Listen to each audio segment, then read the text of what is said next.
यशोमती मैया के नंद लाला। माँ, माँ, माँ,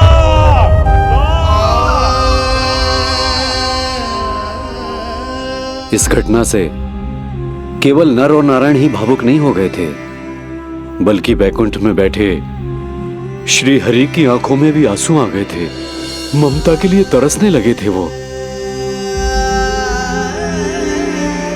इसीलिए उनके इस अवतार का मुख्य उद्देश्य है मां की ममता का अनुभव करना। यही कारण है कि ये सत्य आपको रानी यशोदा से छुपाना ही होगा नंदराज। नहीं तो वो कृष्ण को मां की दृष्टि से नहीं, एक भक्त की दृष्टि से देखेंगी, और प्रभु जिस आनंद के लिए इतना कष्ट उठा रहे हैं उससे ही वंचित रह जाएंगे। बोलिए नंदराज, आप श्री नारायण के इस सत्य को गुप्त रखेंगे ना?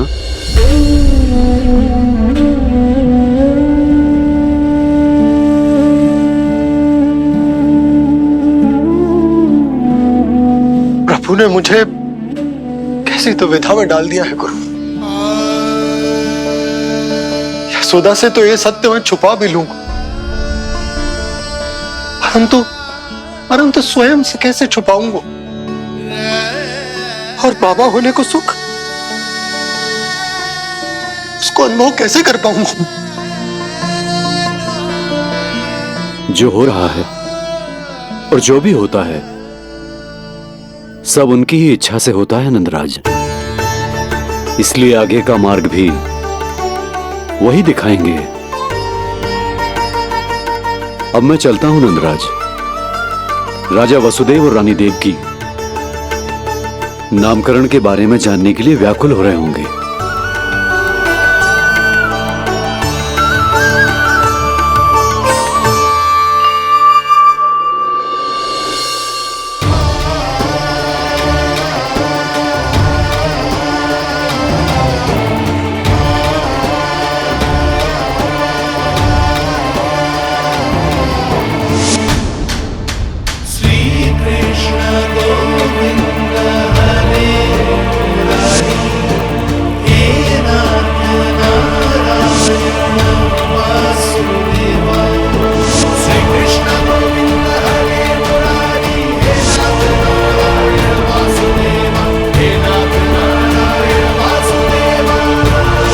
सत्य यह है नंदराज, कृष्ण राजा वासुदेव के पुत्र हैं।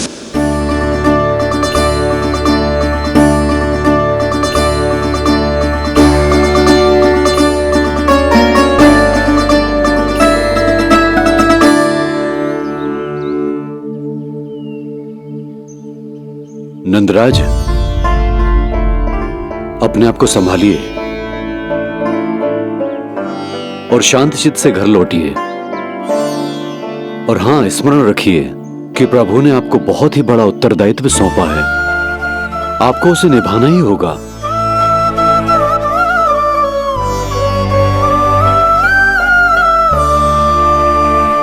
प्रभु आपको शक्ति दे।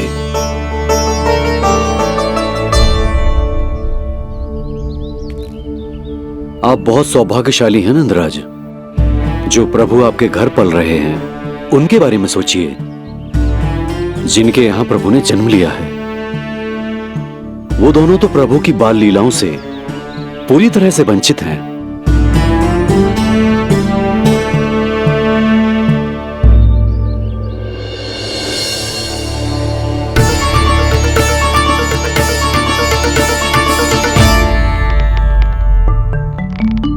कहाँ रह गए तेरे बाबा लल्ला?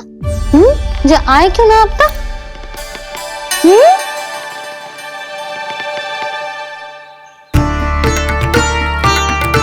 मेरा लल्ला मेरा ना है, वो तो मेरे आराध्य नारायण का अवतार, और ये बात मुझे यशोदा से छुपानी।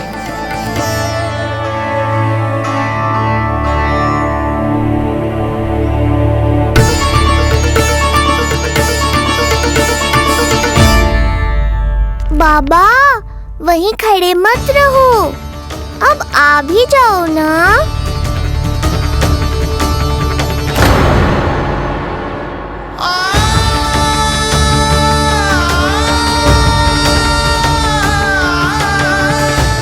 पग भी आगे बढ़ाने का साहस ना हो रो मेरा।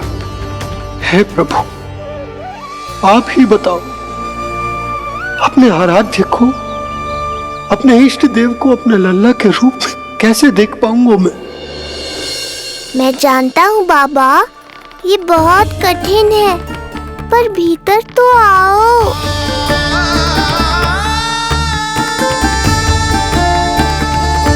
अब आ भी जाओ बाबा, ऐसे बाहर कब तक खड़े रहोगे आप?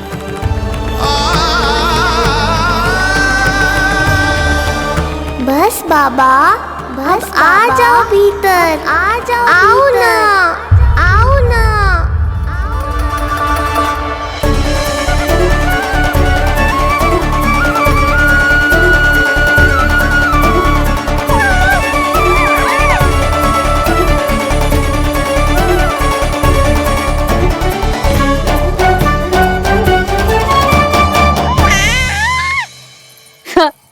समझो? जब तू इधर उधर भाग रहा होगा तो तुझे बुलाने के लिए मैं तुझे ऐसे पुकारूंगी, कृष्ण। और जब तू शैतानी करेगो ना लल्ला, मैया को तंग करेगो, तो मैं तुझे क्रोध में ऐसे बुलाऊंगी, कृष्ण। हाँ। इसे सत्य पतो ना है, इसीलिए कितनी अच्छी तरह से मैया होने का कर्तव्य निभा रही, पर मैं अब बाबा होने का कर्तव्य कैसे निभा पाऊंगा?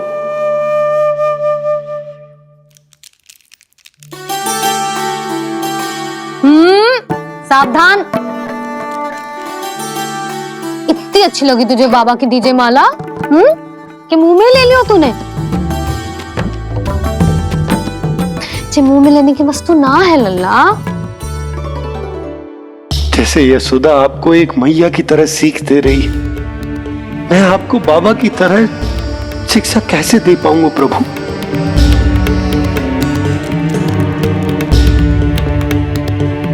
कृष्ण, अभी मना किया ना मैया ने? ये तो प्रभु को ही डांट रही है। सावधान, जो फिर से मुंह में लिया तो। यशोदा, तुम्हें पता भी है तुम किस पर क्रोधित हो रही? हाँ, अपने लल्ला पर। और किस पर? मेरे कहने का अर्थ ये है कि तुम्हें सच में पता भी है जे कौन है? स्वयं प्रभु ने मुझसे कहा है, किसी और प्राणी को इसके बारे में भनक तक नहीं लगनी चाहिए, और रानी यशोदा को तो बिल्कुल नहीं, और रानी यशोदा को तो बिल्कुल नहीं, और रानी यशोदा को तो बिल्कुल नहीं। यही कहना चाहते हो ना आप कि मैं गोकुल के राजकुमार को डांट रही हूँ? अरे पर मैया और बाबा का स्थान तो हर पद से ऊंचा होता है ना जी। माँ और बाबा को तो अधिकार होता है ना प्रेम करने का भी, और भूल पर डांटने का भी। बस यही बात आपको समझनी है बाबा, फिर सब पहले जैसा हो जाएगा।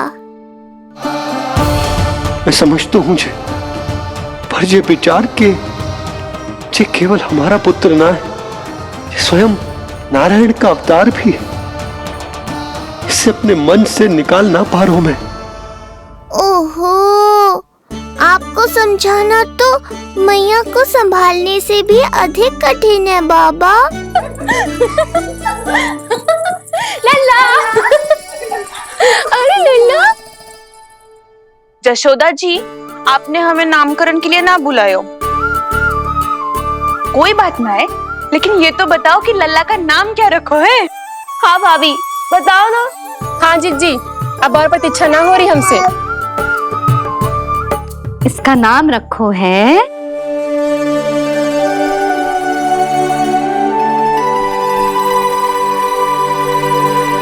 कृष्ण। कृष्ण? बहुत प्यारा नाम है, लेकिन थोड़ा कठिन है। मैं तो इसे किशन बुलाऊंगी। हाँ, सही कहो, मैं भी इसे प्रेम से किशन ही कहूंगी। क्यों किशन? मेरे लिए तो जे किसना है।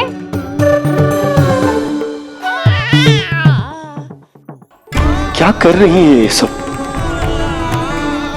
बाबा, इन सब के लिए मैं केवल कृष्ण हूँ, भगवान नहीं।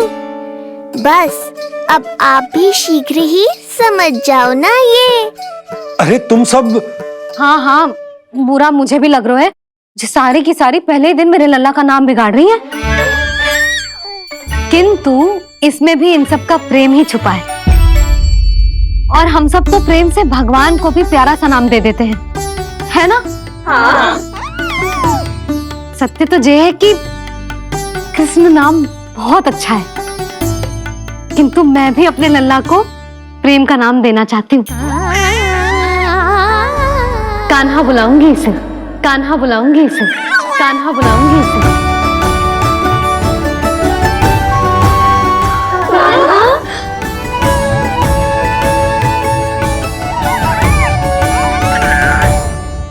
कान्हा, अनोखी ध्वनि, सहज सा मीठा, मैं भी इसे कान्हा ही पुकारूंगी।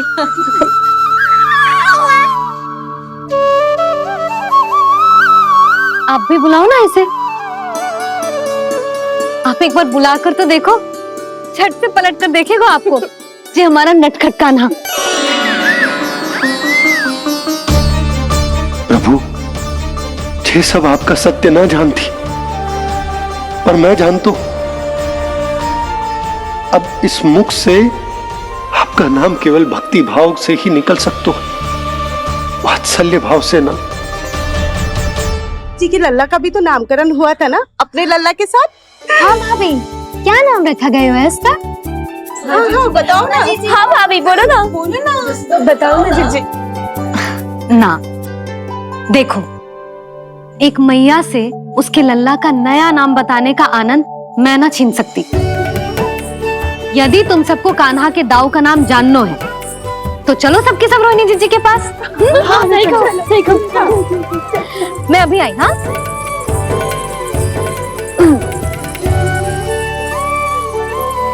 सुनो जी, आप लल्ला को संभालो, मैं अभी आई। रोहिणी, मैं कैसे? ये प्रभु, लल्ला जी क्या मैं कर रहे हो? क्या हो गया आपको? मैं शीघ्र ही आ जाऊंगी। यशोदा, मुझसे दूर कब तक रहोगे बाबा?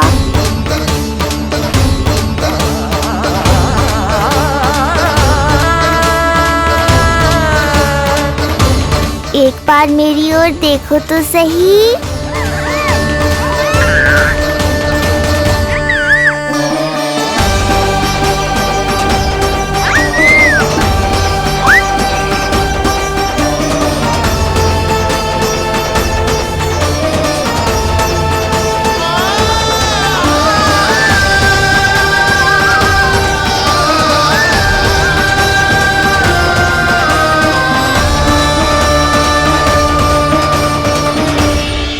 प्रभु, मुझे दुविधा में डालकर आप मुस्कुरा रहे हो।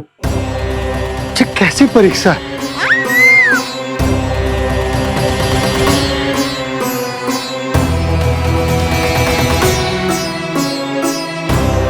ये क्या कर रहे हैं आप?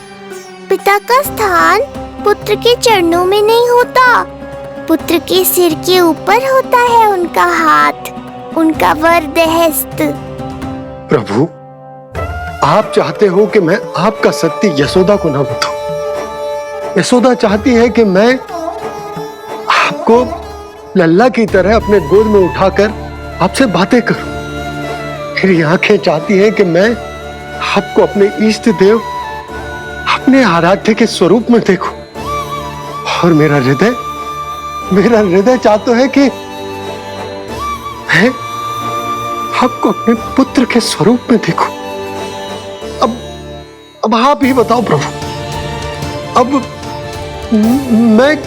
मैं इस परिस्थिति में क्या करूं? मुझे कुछ समझ में ना आ रहा। आप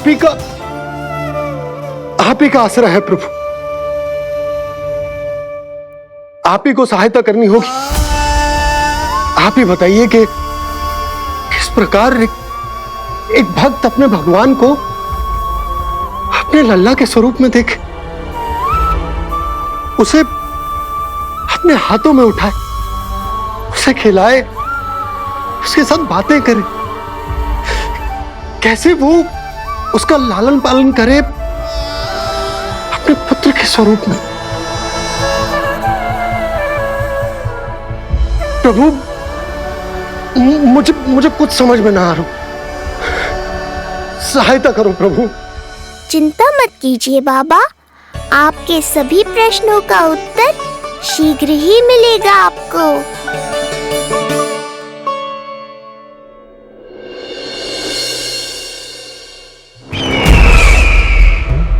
ऋषि गर्ग पधारे हैं महाराज।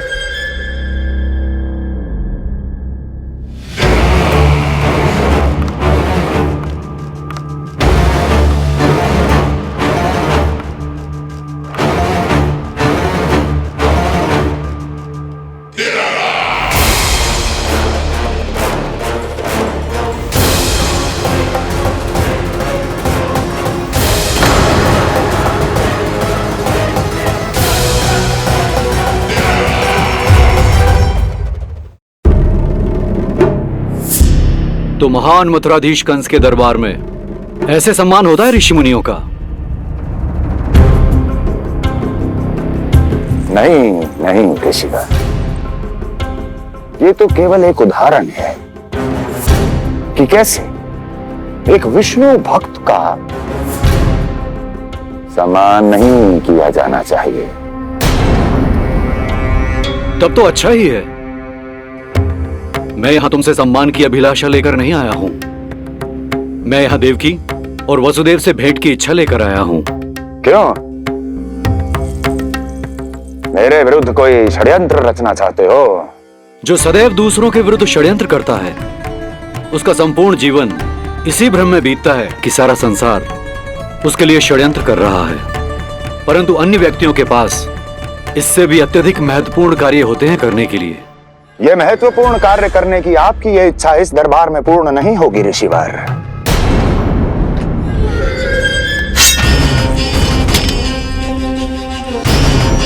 मैं आपको उन दोनों से भेंट करने की आज्ञा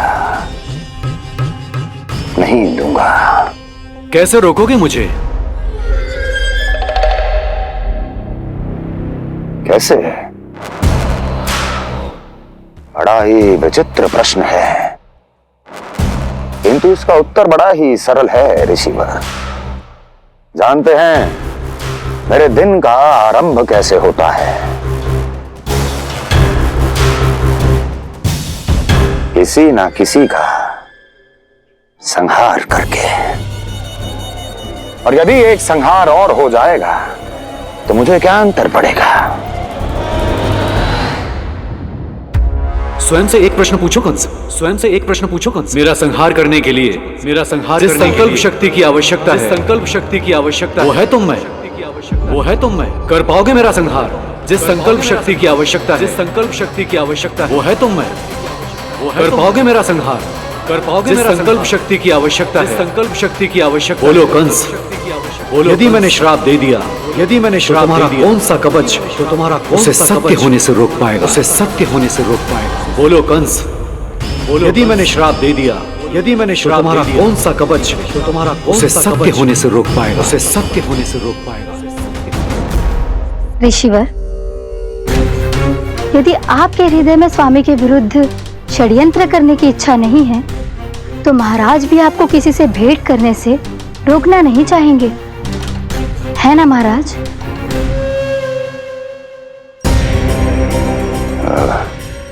हाँ, आप उन दोनों से भेंट कर सकते हैं।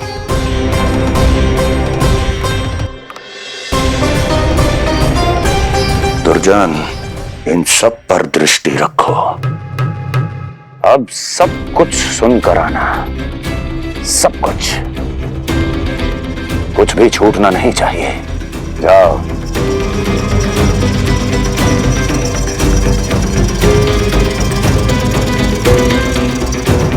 लगता है प्राप्ति राजकार्य सीख रही है मुझसे।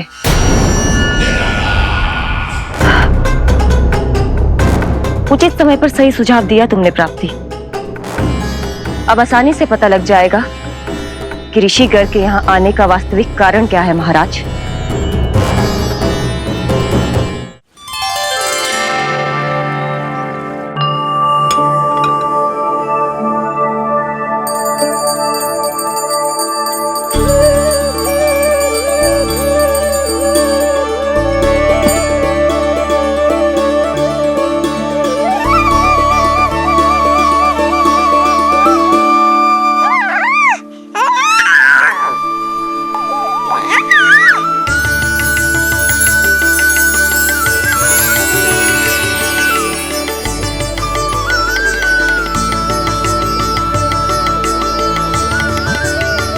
स्वयं नारायण मेरे घर में है तो ये फूल उनके चरणों में क्यों चढ़ा रहा हूं? तैयार होगा मेरा लल्ला। किंतु बुरी दृष्टि वाला टीका लगाना तो भूल ही गई तेरी मैया। अभी आ।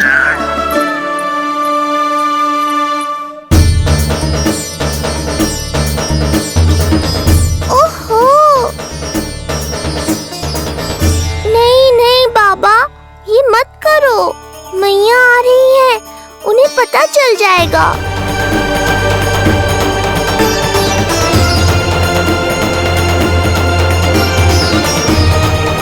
ये फूल तो आपके चरणों के लिए ही बने हैं प्रभु, इन्हें स्वीकार करें।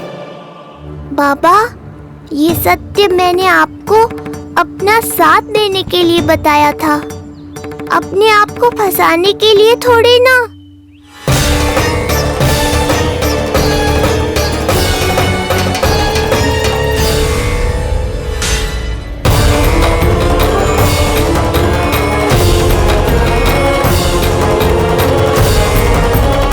नारायण नारायण। प्रणाम पंडित जी। नंदराज जी, रानी जी, बिटिया के पांव भारी थे ना, तो उसे लिवाने समधियाने चला गया था।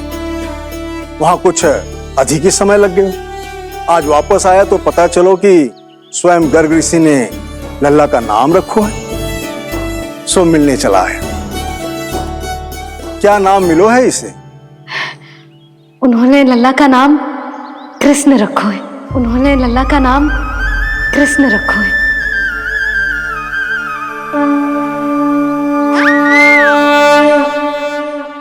कृष्ण। आहा, उत्तम, अति उत्तम, बहुत मधुर नाम है। ऐसा लगता है जैसे आप स्वयं श्री नारायण का नाम ले रहे हैं।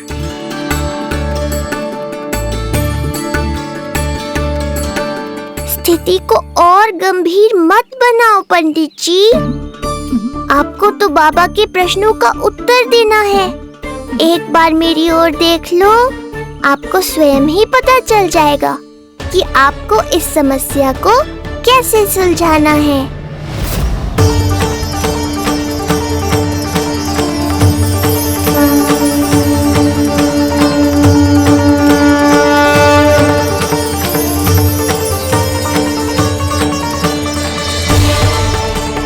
पंडित जी मेरे लल्ला को टकटकी बांध के देखे क्यों जा रहे हैं?